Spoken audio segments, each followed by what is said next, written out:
We are blessed to have another special guest with us. She is our first wrestler to join, raised in Puerto Rico and then spending her high school years in Florida.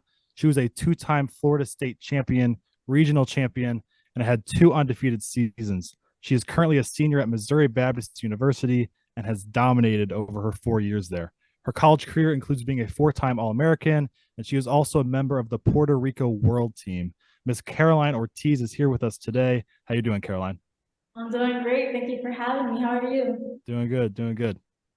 Super good, and we're so excited to have you on.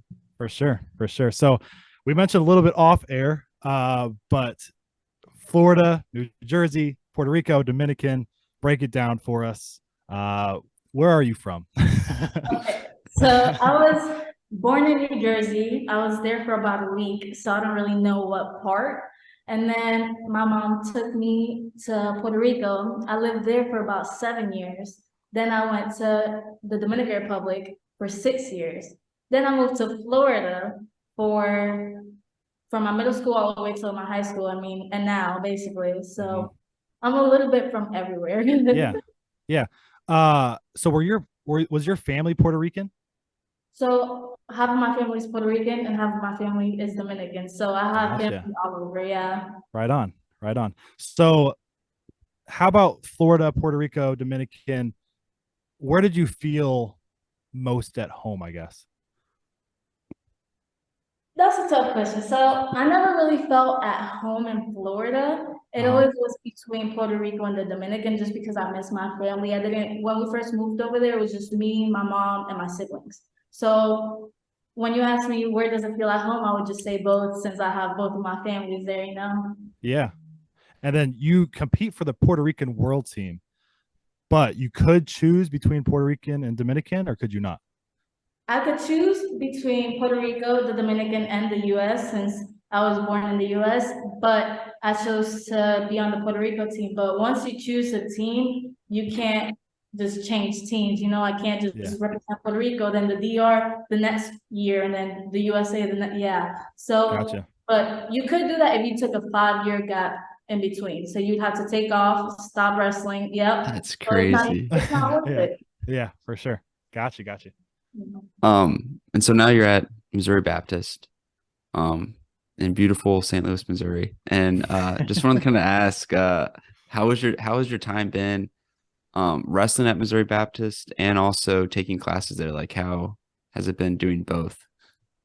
So I love Missouri Baptist. Like the classes are great because it's a small school. The class sizes are about, well, at least for my major classes now, they're about Mhm. 7 to 10 people. You get to really know the teachers and Yeah, cooperate that's with nice. them. The team, I love wrestling for this team. Like we're really a family. They're always there for me. The coaching, love the coaches. My high school coach is my college coach. Actually, he Oh, came from that's cool. Florida here. Yeah, Mm. and other than the weather, it being cold, compared to Florida and Puerto Rico and the Dominican, then other than that, I can't complain. Yeah. So That's we that's have funny because I tell AJ all the time because I'm now living in Jacksonville, Florida. I'm always telling AJ, I'm like, it is so hot down here. I'm like, I feel like I'm sweating all the time. And when I went back home this past weekend for Thanksgiving, it was in like the 40s, and I was like, this feels amazing. I know, man. And I'm a winter guy. I've been waiting for winter for months and months now for this to come around. I know. I know. So I'm literally the opposite. I was hearing them for Thanksgiving break. I went to Florida. I'm like, oh, the hot. I miss this. And then Yeah. I came back and I was like, oh, great. Back to the Yeah. 40s. So I mentioned that you're our first wrestler to join. We've had baseball, football, hockey, basketball, soccer. I think we've had pretty much everything. Um, but wrestling's not a super common sport, I would say. Like my high school didn't have it. Did Washington have it for you, Yeah, Zach? we had a really good Did you? wrestling team. Well, when did the love of wrestling, where did that come from, and when did that click to you that this was your sport?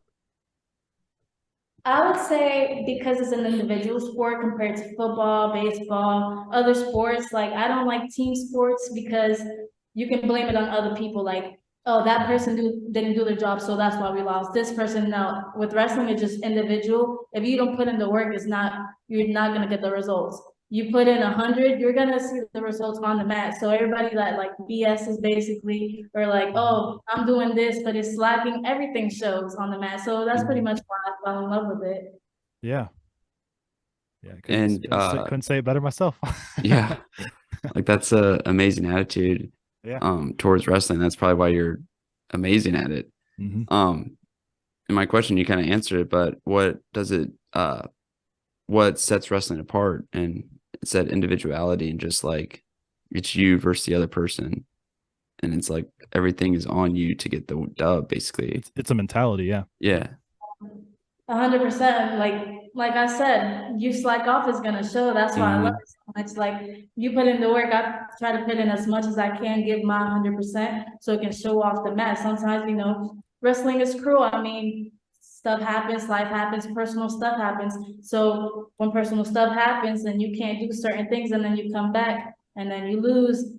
Everything has, you just have to, you know, get a little program, have your support system, and be able to push through it and still give your 100% to it. Mm-hmm. So you've competed in normal matches at Missouri Baptist. I guess that's kind of what would be like a regular season match. Do you call it that? Yeah, regular season tournaments, yeah. Okay. And then you've also competed at major national tournaments. So what's the difference there? Maybe in your preparation, if any. Obviously the pressure. I mean, do you feel the pressure difference?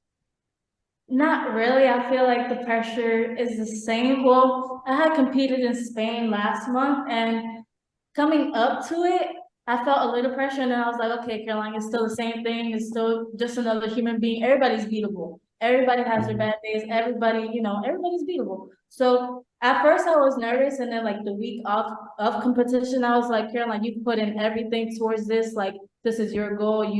You haven't been slacking. You've been on your diet. It's a lifestyle. So like when it came to pressure that same week, I was just like, no, I got this, you know, like I worked hard for this and it will show on the mat. So yeah. So preparation wise, I mean, I don't want to say like superstitions, but what kind of music you listening to? What kind of stuff gets you going right before you get out there? I listen to Michael Jackson and only Michael Jackson. I know. Really? Yeah, I get pumped up. I start dancing. I start singing. I'm in my That's own awesome. head. And I try not to think about it. I don't like listening to super like hype, pumped up stuff, because if you're listening to hype up music all the way, like your hypeness, you're gonna get drained. You're gonna start coming down. Yeah. You're just chilling, whatever, and as soon as you shake hands, everything's off. It's just you and the person you're wrestling. That's how I like it to be, you know. So, and I'm not gonna lie, that's a complete surprise. I did not expect Michael Jackson whatsoever. Yeah, I was not thinking Yeah. Michael Jackson. Wow. And people don't know, but I literally have my competition underwear, my competition sports bra, my competition socks. Uh-huh. Like, everything has to stay the same. Everything. Gotcha. And my Michael Jackson music. That's wild. That's awesome. That's awesome. So my next question, I know there's some younger people who listen.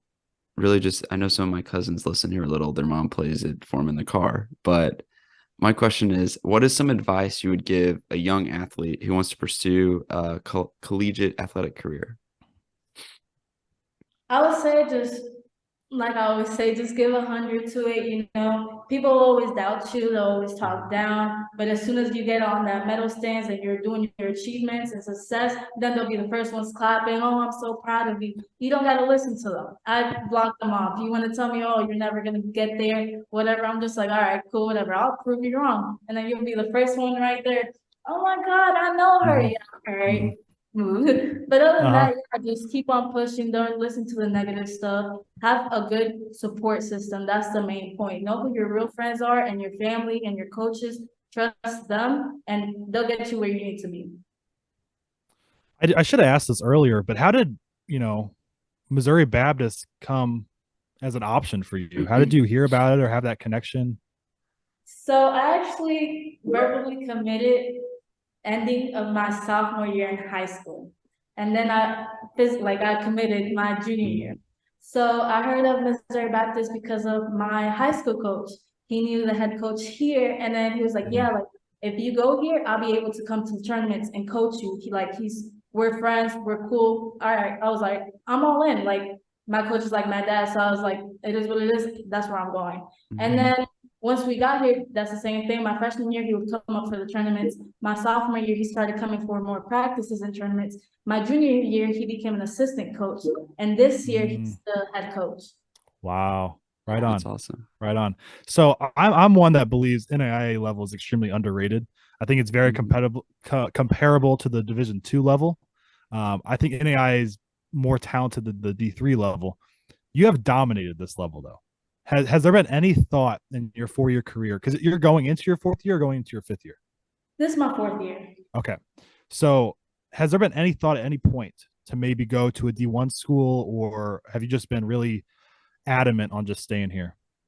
No, it's just staying here. Like I said, my coach is like my dad. Like he's always been there for me. My dad lives in the Dominican Republic, so I don't get to see him much. And he stepped into my life as a dad role. Like it's much more than coaching. So like I don't want nobody else in my corner but him. He's the reason why I am where I'm at, why I'm so good. So I've never thought about it, honestly. Gotcha.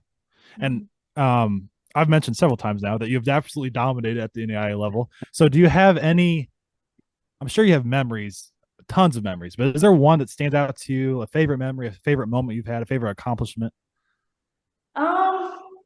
Collegiate wise, no, but the one that stands out the most would be in high school when I first All-American. So it was in Fargo, and it wasn't my All-American match, like placement match, like the last match, but it was the day before. Like, because if you make it to the semifinals, you automatically All-American. Even if you lose the rest, you automatically All-American, which I made the mistake of. But that first day, as soon as I got to the semifinals and I won my quarterfinals because I pinned the girl, like all my pressure, everything just dropped because I was like, I finally made it. Because every other tournament before that, the national tournaments, I would lose in the blood round, which is if you win that match, you place. If you don't, you're out of the tournament. Every national tournament up to my junior year, it would always be the same thing. Blood round, I lose, I'm out.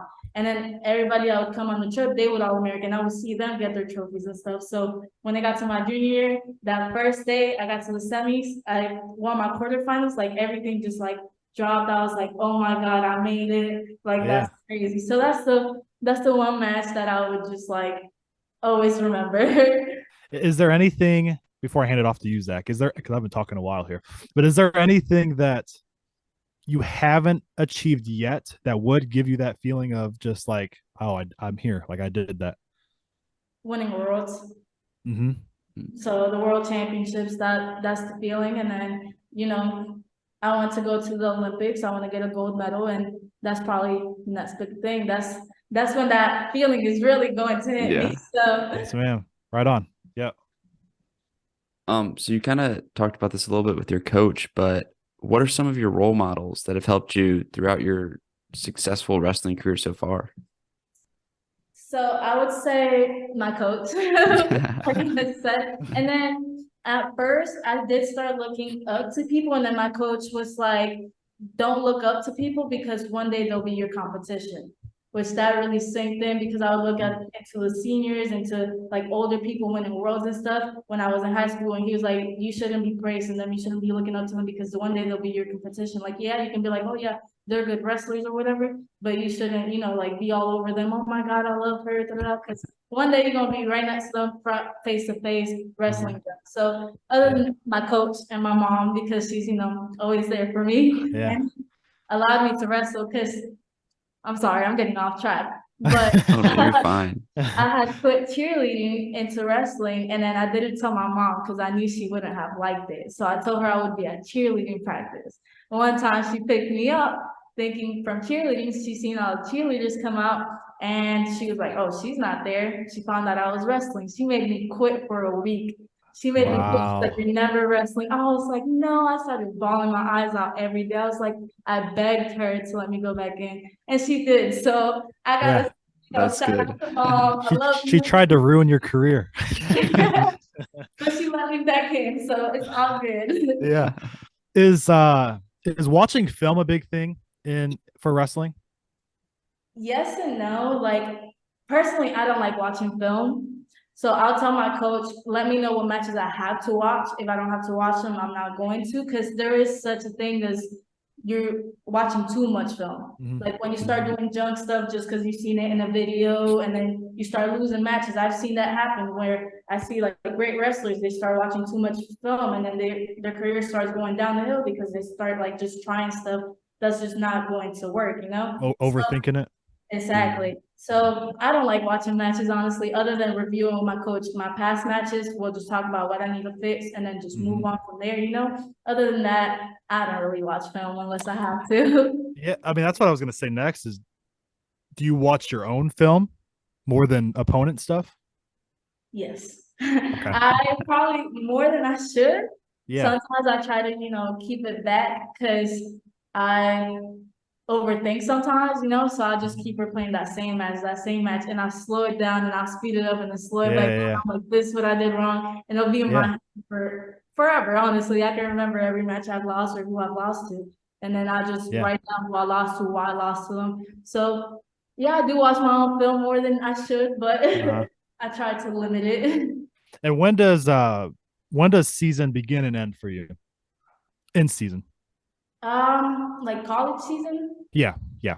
So as soon as we get to school, we start preseason, we start workouts. We literally have like 3 days to settle in for school and then we start our workouts. And then we had our first tournament in October, and then our last tournament doesn't end until a week after school ends. So it's just year round for Okay. the sport. And then I wrestle for Puerto Rico throughout the summer and now. So it's just like a full Yeah. year round sport. And so are you maintaining that weight class, or have you hopped from lower to higher or and done any changes there? Yes. So at first I wrestled 122 in high school, and then once I got to college, I had some medical problems, so I took a medical red shirt, and I ended up gaining weight. It was also COVID year, and I had got surgery and everything. So after I got my surgery, I started going back to cutting weight, training and everything, and I ended up wrestling all the way up to 143. That's the highest I've ever been. 143 was the highest I've wrestled. Huh. And I came back down to 136 and 130. And I wrestled last season. I wrestled 130 my sophomore and junior year. No, sorry. Junior year, I went down to 123. So last year I wrestled Wow. 123. Yeah. And then this year for Puerto Rico, I've been wrestling 130. And then this upcoming tournament I have this weekend in the Dominican Republic, I'll be wrestling 136 because they don't have a 130 weight class. So I have to go up. But then I'll be wrestling back down at 130 for MOBAP. And then maybe even 123. That's wild. Is it hard to Yeah. maintain and change weight? Yeah. Yes, if you make it be hard. So it's all about diet. It's all about coming down slowly. If you just wait until last minute to come down and start eating right and preparing your meals and your workouts, then it's gonna be hell. You're gonna struggle to make weight, and then you're gonna be weak for weigh-ins, and all you want to do is drink and gulp and eat after weigh-ins, and then you can tell in a match when you just waited last minute to cut weight instead of coming down on it slowly. So Yeah. I keep thinking of questions now that we just keep talking here. Is there like a accomplishment meal? When you cut down weight after you win something or something, is there like a so-called cheat meal that you go to? donuts, Krispy Kreme donuts. I'm with you. That's definitely a go-to. Yeah. Definitely a go-to. Right on, right on. So we like to end our interviews pretty much the same with all of our athletes. Kind of give our viewers a sight into where they're going to go with their career or even outside of athletics. So what's next for Karoline Ortiz? So I have That's the funny thing is everybody has that same response. Yeah. Isn't that funny? So next I have the Caribbean Championships in the Dominican Republic. Then I'll be doing my regular college season. But the main goal is, like I said, the Olympics. That's in 2024. And then I'll also be doing an internship in Puerto Rico this summer because I'm a broadcast media major with a minor in communications. I'll be doing that with an anchoring program they have over there. So Right that's what will be going on in the next year and a half. Do you want to stay in the athletics type of department with that stuff? Yes, I do. So I've done anchoring and behind the camera work and editing. So I've done videography, interviewing, editing, and anchoring. So in front of the camera, behind the camera. So I'm still trying to figure out which one I want, but for sure I'm sticking to sports. Gotcha. So that answers why you're pretty natural with responding to questions in here. But Caroline, we can't thank you enough for taking time out of your 3 trainings a day schedule to join us. I think it was a great listen for our viewers, our listeners, and best of luck moving forward in your career and path outside of athletics. Yeah, Thank best of luck. Right on. Sorry, go ahead. No, best of luck. This has been awesome. Thank you so much, guys.